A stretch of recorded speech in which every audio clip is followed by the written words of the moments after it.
अभिवन्द्य चंद्रशेखर माद्यम गौरी सखम परम ज्योतिः वितनोमि विपुल विषयाम विशदार्थामर्थ चित्रमीमांसाम्। चित्रमीमांसायाः अस्मिन् पाठे भवतां स्वागतम्। भवद्भिः पूर्वं मंगलपद्यस्य अर्थः अवगतः। तत्र दृष्टं यत् भगवान् शिवः अलङ्कारप्रियः, स मस्तके चन्द्रं धारयति, स गौर्याः सखा वर्तते, एवं परं ज्योतिः अस्ति, परमात्मरूपः वर्तते, परमज्ञानस्वरूपः स वर्तते, सर्वेषां सूर्यचन्द्रादीनां इन्द्रियाणां मनसः अन्तःकरणस्य च प्रकाशकः स वर्तते। एतादृशः चन्द्रशेखरः अभिवन्दितः, तदनु प्रतिज्ञा कृता यत् अर्थचित्रमीमांसा मया क्रियते। अस्मिन् मंगलपद्ये अर्थचित्रशब्दस्य प्रयोगः कृतः। अर्थचित्रशब्दः काव्यविशेषस्य बोधको भवति, अतः काव्यस्य स्मरणात् काव्यं कतिविधं भवति इति प्रतिपादयति अप्पय्य दीक्षितः। मंगलाचरण के पश्चात अप्पय्य दीक्षित ने काव्य के 3 भेदों पर प्रकाश डाला है, जिसमें तीसरा भेद जो है चित्र काव्य। चित्र काव्य का जो दूसरा भेद है अर्थचित्र, वही अर्थचित्र इस ग्रंथ में विचारणीय है, यही इस ग्रंथ का विषय है। अतः अप्पय्य दीक्षित कहते हैं कि काव्यम त्रिविधम भवति, त्रिविधम तावत् काव्यम ध्वनि गुणीभूत व्यंग्य चित्र भेदात्। ध्वनि गुणीभूत व्यंग्यम चित्रम चेति भेदेन काव्यम त्रिविधम भवति। काव्य के 3 भेद हैं, ध्वनि, गुणीभूत व्यंग्य और चित्र। अब आपको जिज्ञासा होगी कि ध्वनि किसे कहते हैं। तब दीक्षित कहते हैं ध्वनि उसे कहते हैं जहां पर वाच्य से व्यंग्य अधिक चमत्कारी होता है। व्यंग्य जहां वाच्य से प्रधान होता है, उस काव्य को ध्वनि काव्य कहते हैं। आपने आनंदवर्धन के ध्वनि लक्षण को पढ़ा होगा, इसी प्रकार काव्य प्रकाश में भी पढ़ा होगा, साहित्य दर्पण में भी ध्वनि लक्षण पढ़ा होगा। उसी के समान यह भी ध्वनि लक्षण है। साहित्य दर्पण का प्रभाव इसमें लक्षित होता है। तो यत्र वाच्यातिशायी व्यंग्यम सध्वनि ही, तो यस्मिन् काव्ये, काव्यम नाम किम, तो दोषाभाव गुणालंकार विशिष्ट शब्दार्थ युगलम काव्यम। शब्द तथा अर्थ की उस जोड़ी को काव्य कहते हैं, जिसमें दोष न हो, गुण हो तथा अलंकार हो। रस तो आत्मस्वरूप से होता ही है। तो तस्मिन् काव्ये व्यंग्यम प्रतीयमानम वाच्यातिशायी वाच्यम अतिशयितुम चमत्कारेण चमत्कारित्वेन अभिभवितुं शीलम् अस्य इति वाच्यातिशायी चमत्कारित्वेन प्रधानं भवति तत् सह तत् काव्यम ध्वनि वर्तते। यहाँ पर इन्होंने सह में पुल्लिंग लगा दिया, तत् नहीं लगाया, तत् काव्य का परामर्शक होता है। तो ध्वनि यहाँ विधेय है, तो विधेय के अनुसार तत् में लिंग डाल दिया, तो ध्वनि पुल्लिंग है, इसलिए स भी जो है यहाँ पुल्लिंग के रूप में यहाँ ये कहा गया है। तो अभी आप ध्वनि काव्य के विषय में समझें। ध्वनि काव्य के उदाहरण अनेक दिए गए हैं। इसमें प्रथम उदाहरण जो है वह है कुमार संभव का। कुमार संभव के पंचम सर्ग में पार्वती तपस्या कर रही हैं और वर्षा पहली पहली बार हुई है, तो प्रथम वर्षा के जो जल बिंदु हैं वे जल बिंदु पार्वती की पपनियों में, नेत्र के रोमों में गिरते हैं जल बिंदु, और वहां एक क्षण ठहरते हैं, और वहां से जब अधर पर गिरते हैं तो अधर पर चोट पहुंचाते हैं। भगवती के अधर पर आघात करते हैं, और उसके बाद वे स्तनों के ऊपर आते हैं, तो स्तनों की ऊंचाई पर गिरते हैं और चूर चूर हो जाते हैं। उसके बाद भगवती के उदर में जो बलियां हैं, उन त्रिबलियों में वे फिसलते हैं बिंदु, और अंत में प्रवेश कर जाते हैं नाभि में। इस पद्य में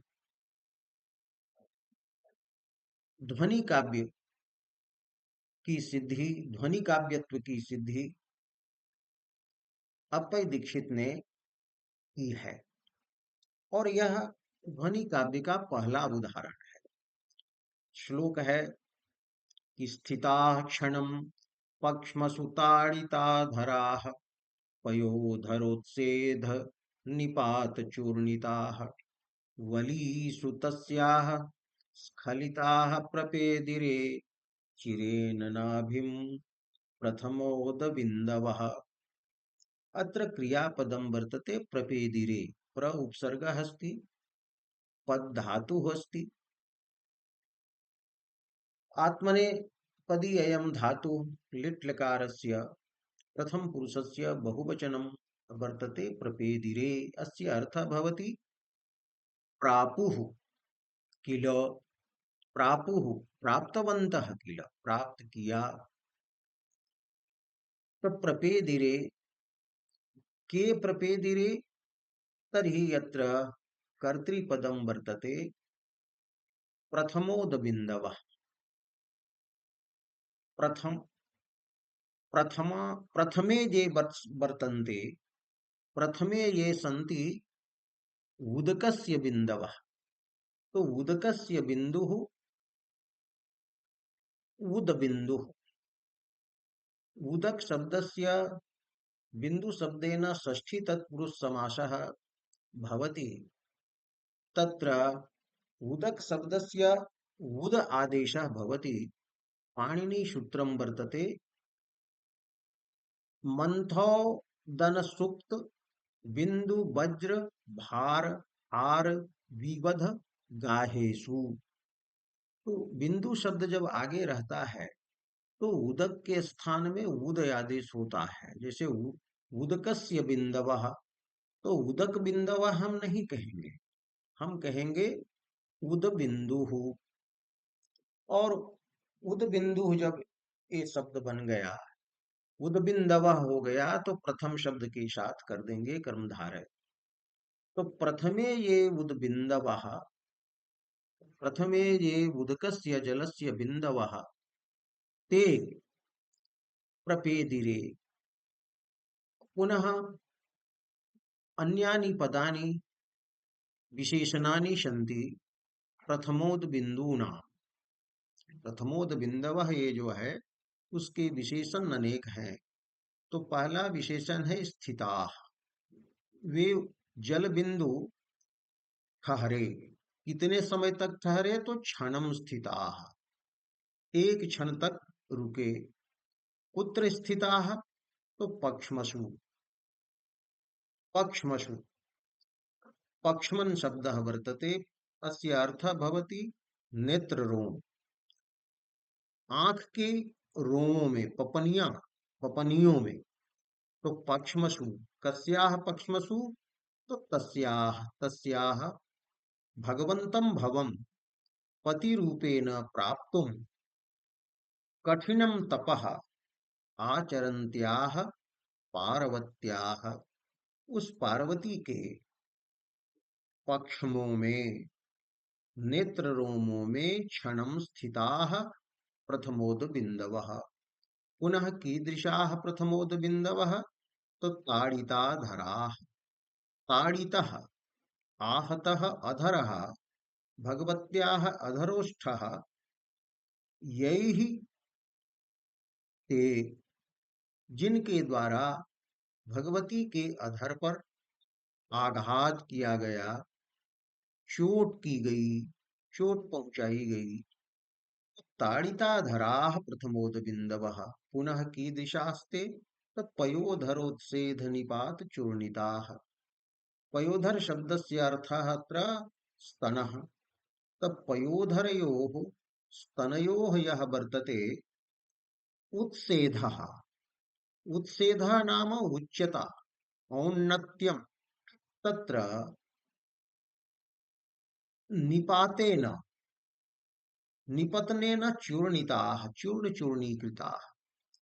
भगवती के स्तनों की ऊंचाई में, स्तनों की के शिखर पर गिरकर वे जो जल बिंदु थे वो चूर चूर हो गए, छिन्न भिन्न हो गए।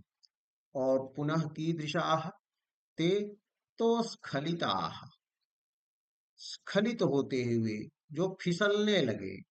कुत्र स्खलिताः? तो बलीषु, उदरे, उदरे या त्रिबली वर्तते तत्र स्खलिताः। पुनः किम प्रपेदिरे? तो नाभिम, भगवत्याः नाभिम, भाग भगवती के नाभि में प्राप्त हुए। कदा? चिरेण, चिरकालेन। प्रपेदिरे, प्रपेदिरे, के प्रपेदिरे? प्रथमोद बिंदवः, प्रथमे उद बिंदवः। कीदृशाः प्रथमोद बिंदवः? तो स्थिताः। कियन्तं कालं स्थिताः? तो क्षणं स्थिताः। कुत्र स्थिताः? तो पक्ष्मसु स्थिताः, नेत्र रोमसु स्थिताः। कस्याः पक्ष्मसु? तो तस्याः, पार्वत्याः।